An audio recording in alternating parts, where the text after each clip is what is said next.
Hi, welcome. Enjoy the content, subscribe, and turn on notifications. Elena landed in the United States with her heart racing and her mind full of uncertainties. She walked through the airport gates with limited English and a nearly empty suitcase, but inside she carried all that was left of her hope.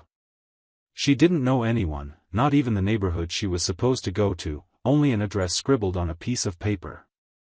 She walked, took buses, asked for directions with gestures, and eventually arrived at the small rented room by the week, which barely fit a single bed and an old dresser. That was all she could afford. She spent the first few days knocking on company doors with a crumpled resume in hand, and amid dry rejections and suspicious looks, she eventually landed a simple job at a logistics warehouse, in the stockroom area. It was hard work, stacking boxes, sorting orders, organizing pallets. But she accepted without hesitation. She had come here with one goal: to start over. On her very first shift, she felt the impact of the fast pace and the language barrier. Almost no one spoke slowly to her, and instructions came quickly. When she made mistakes, the supervisors grew impatient, and her coworkers exchanged annoyed glances. Only one person truly reached out to her. David Mitchell. A man with a calm gaze, dark hair, discreet clothing, and a serene voice. He wasn't the type to grab attention right away. Most people didn't even notice him, but for Elena, he was a relief. He was the first to patiently explain how the inventory scanner worked. He showed her where they kept the replacement labels. He even shared his lunch with her during the first break. In the following days, David stayed close by, helping in a simple way without being intrusive. He had a shy sense of humor, the kind that made silly jokes but somehow made her laugh. It lightened the weight of the hours. Elena wasn't someone who trusted easily, but she felt safe around him. It was the first time since arriving in the country that she felt any lightness. Their friendship grew naturally, the kind where you understand each other with just a look. They shared stories. She talked about her childhood in Moldova, the fields where she ran with her siblings, her mother who sold bread at the market. David listened to everything attentively, asked for details, smiled as if he knew every piece of her story.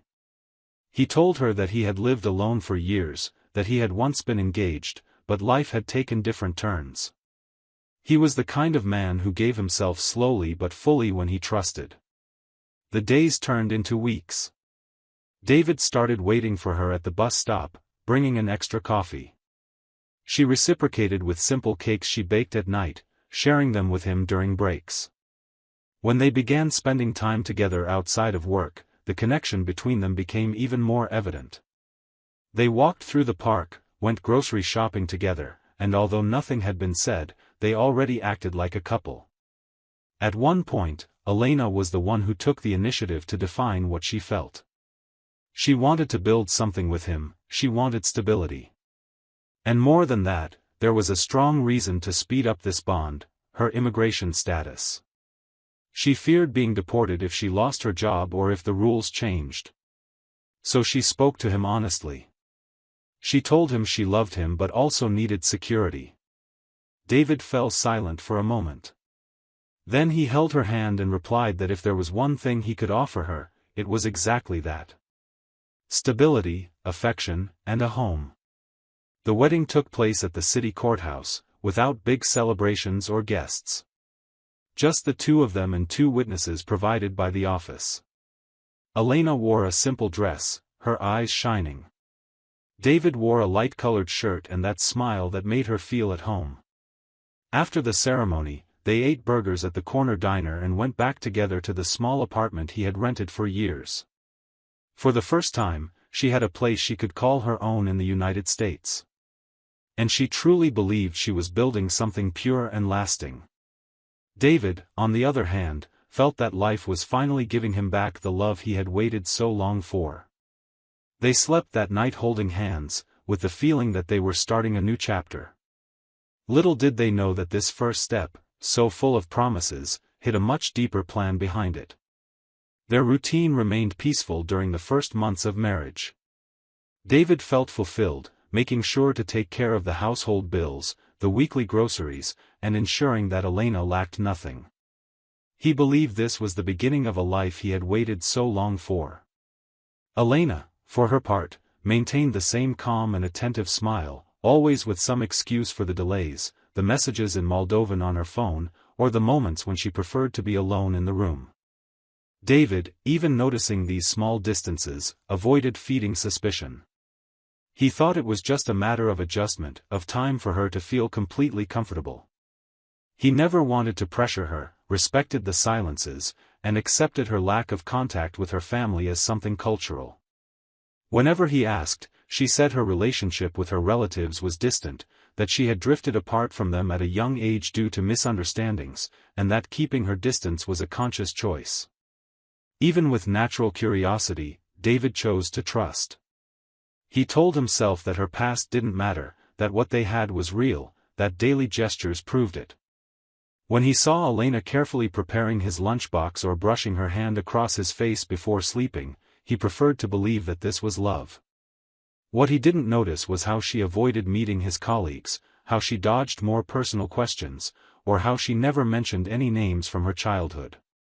Her entire story seemed to be made of shadows, loose fragments that didn't quite fit together. One day, while tidying up the kitchen, Elena casually mentioned that her brother, Ion, was planning to come to the United States. She said he was tired of the difficult life in Moldova, that he dreamed of starting over.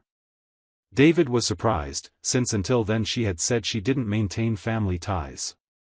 He asked if they had reconnected, and she replied that they had simply resumed contact through messages, but that he needed help. She also said she didn't want him staying in a hotel, that it would only be temporary, until he found a job and got settled. David, unsure how to refuse something so basic, agreed. In his mind, this might be a chance for Elena to reconnect with her roots. Maybe even a way to understand more about his wife through her brother. He prepared the guest room with good intentions. He changed the bed sheets, cleaned the closet, and even set aside some clothes that might fit Ion. Ion's arrival happened on a Friday afternoon. Elena had left work early to pick him up. When they entered the apartment together, David extended his hand, trying to smile and be cordial, but what he received was a dry handshake. Ion was tall, dark-haired, with intense eyes and a confidence that seemed excessive for someone who had just arrived in a new country. During dinner, he responded little, complimented the food without much emotion, and looked at Elena as if sharing secrets without saying a word. David tried to make conversation, asking about Moldova, about work plans, but the answers were short, almost uncomfortable. It felt like every attempt at closeness was blocked by an invisible wall. Still, he persisted because he wanted to be kind. In the following weeks, their behavior began to weigh heavily in the house. When they were together with David, they spoke little, almost always in English. But as soon as he left the room, laughter erupted. Once, when he returned early from the store, he heard them laughing loudly in the bedroom. As soon as they opened the door and saw him, they suddenly became serious.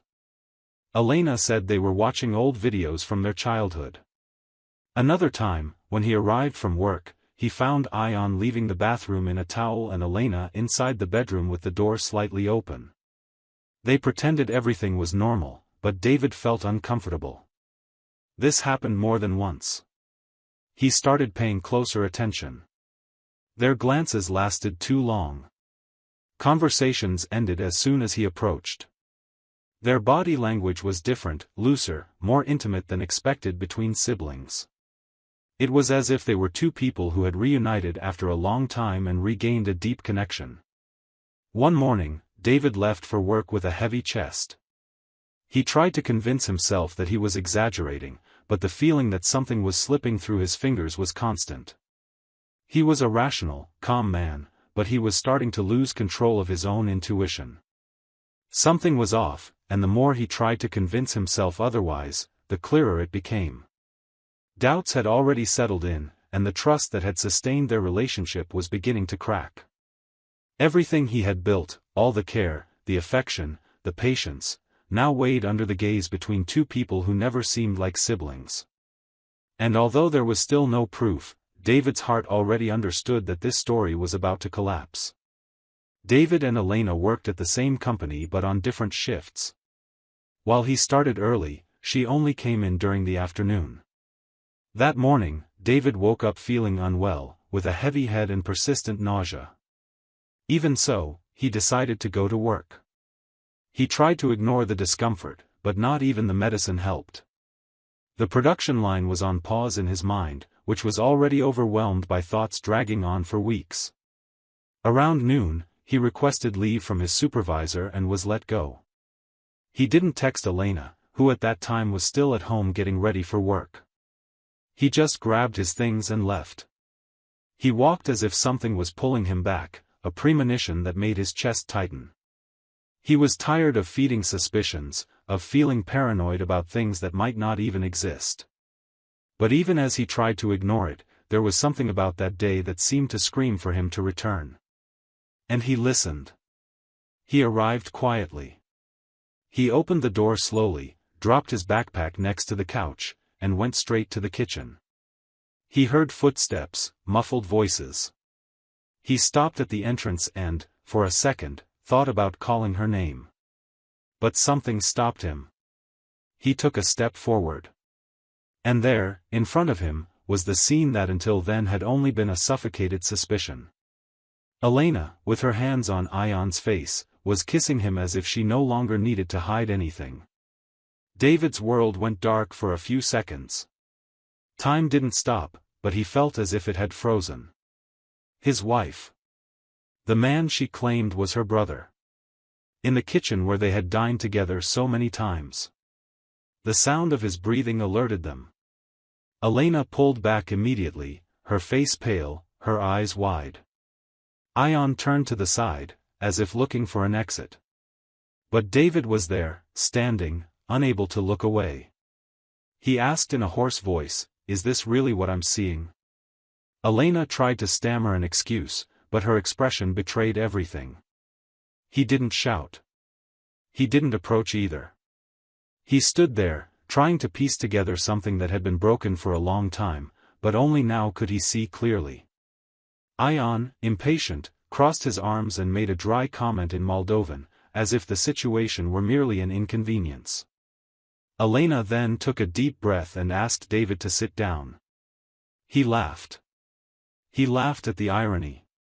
He laughed at the absurdity. Then he turned serious and said, "You lied. You brought him here pretending he was your brother. What else do you have to tell me?" Her response came like a knife, without beating around the bush, as if she had finally grown tired of pretending. She explained that they had dated in Moldova. That they had lived together even before she thought about coming to the United States. But their financial situation was suffocating, and they needed a way out. The idea came from a cousin, who had done something similar. She said that if she managed to marry an American, she could legalize her own status and, after some time, bring Ion as a relative.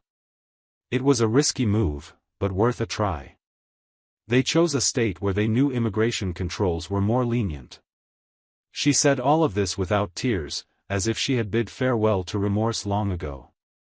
She admitted that she had started to care for David, but that she had never stopped loving Ion. That she didn't know how to get out of it. That she had tried, but the plan was already in motion. Ion wasn't just a visitor. He had come to stay. The two had planned everything in advance. Every step, every excuse, every word. The marriage to David was part of the deal. He was the missing rung for them to start over together. David listened to everything in silence. Each sentence pushed the ground beneath his feet a little further away. He went to the hallway, opened the closet, and took out Elena's suitcase. He threw it on the floor and started packing her clothes. She tried to stop him, but he didn't even look at her. He simply said they had half an hour to leave. Ion laughed, thinking it was a bluff. But when he saw David reaching for his phone and dialing someone, the laughter disappeared. Elena insisted, saying they could talk, that he didn't need to act this way. David replied firmly, "You used my name, my home, my life. Now you'll have to deal with the consequences. She begged him to reconsider, saying she was scared, that she hadn't expected him to come home early. But none of that mattered anymore. David pointed to the door and stood there, like a guard. When they left, in a hurry and with few words, he closed the door and locked it. He sat on the living room floor, staring into nothingness. Everything he had built with hope had been constructed on a carefully orchestrated lie. The person with whom he had shared his days, dreams, and promises, was nothing more than an actress in a cold, calculated plan. At that moment, the pain was immense. But something inside him was also beginning to change. Because when the truth comes, no matter how cruel, it sets you free. And David wasn't willing to be remembered as the bridge two foreigners used to step into a country. He would be remembered as the man who had the courage to fight back. The next day, David woke up with a full head and a firmer chest. He slept little, but enough to decide what he needed to do. He spent part of the morning gathering documents, rummaging through old boxes with proof of the marriage, signed forms, messages exchanged since the time he met Elena. He separated photos, saved conversations, even screenshots of profiles and old emails. Every detail became a piece of a puzzle that, now assembled, clearly showed the image of a carefully planned scam. He took everything to the Immigration Department office. He asked to speak with someone from the Complaints Division, told the whole story calmly and objectively. He explained how he met Elena, how she arrived, the months they lived together, the supposed brother who suddenly appeared, and the moment he discovered it was all a sham. The agent who attended to him listened carefully, asked questions, took notes, analyzed the documents. David wasn't there for revenge. What he felt was different. It was as if he needed to cleanse his own life of the stain they had left behind. He wanted the peace of mind that he had done the right thing, that justice would be served based on facts, not resentment. In the following days, he received a call from immigration requesting more documents and authorizing the start of a formal investigation. From that moment on, the process followed in secrecy. David didn't know when or how they would be approached, but he trusted that the authorities would know what to do. Elena and Ion, after being kicked out by him, rented a small room in a boarding house on the outskirts of the city. They still tried to contact David in the first 2 days. She sent messages saying everything had been a mistake, that she never meant to hurt him, that she had gotten lost in her own lies. She said she felt guilty, that the love that grew afterward was real, that she wanted to explain. David read everything but didn't reply. He deleted the texts without hesitation. Trust had been destroyed at its root, and no matter how hard she tried to patch up the story, there was no more room for excuses. What she and Ion had done wasn't just emotional betrayal. It was a crime. After being caught with Ion and expelled from David's house, Elena disappeared for a few days. She didn't give explanations, didn't respond to messages from coworkers, simply vanished. When she finally showed up at the company, she went straight to the Human Resources Department. She looked worn out, with swollen eyes and a trembling voice. She didn't pass by the area where she used to work, nor did she try to find David. She simply handed in her badge and resigned in silence. She said she needed to leave, that staying there no longer made sense. She didn't explain the reasons, but everyone already knew. She left the company without saying goodbye to anyone, carrying a small bag and the weight of shame written all over her face.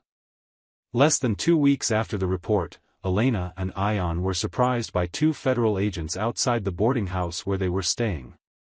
The forged documents used to declare their sibling relationship, the marriage registration with David, and the chat histories revealing their clear intention to manipulate the system made the case indisputable. Both were detained, taken in for questioning, and, after providing contradictory statements, were formally charged with immigration fraud and misuse of legal benefits. The evidence provided by David directly weighed on the decision. They were deported back to Moldova with a permanent entry ban to the United States. David followed everything through notifications sent by immigration. The process moved quickly, and it wasn't long before he received an official letter thanking him for his cooperation and confirming the case closure. The letter included a formal acknowledgement that he had been a victim of a fraudulent scheme, which ensured that his citizenship and legal status wouldn't be affected. This document was the final piece he needed to fully free himself from that story. In the following months, David returned to his routine. He went back to work with his head held high, though more reserved. His co-workers noticed the difference.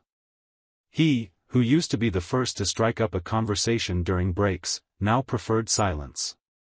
He spent more time alone and declined invitations to go out. Gradually, however, he began to open up again. Months later, during a conversation at work, a new colleague joked that he seemed to have luck with Eastern European women. David laughed, as he hadn't in a long time, and replied that now he preferred luck with his own peace. The colleague didn't grasp the weight of the statement, but he did. And that was enough. Over time, the memories became distant. Not erased, but repositioned. He transformed the pain into a starting point.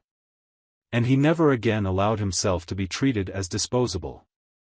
Sometimes, the hardest lesson is the one that teaches us exactly what we should never accept again. Thank you for watching the video. If you enjoyed it, don't forget to subscribe to the channel and turn on notifications so you won't miss any updates. See you next time.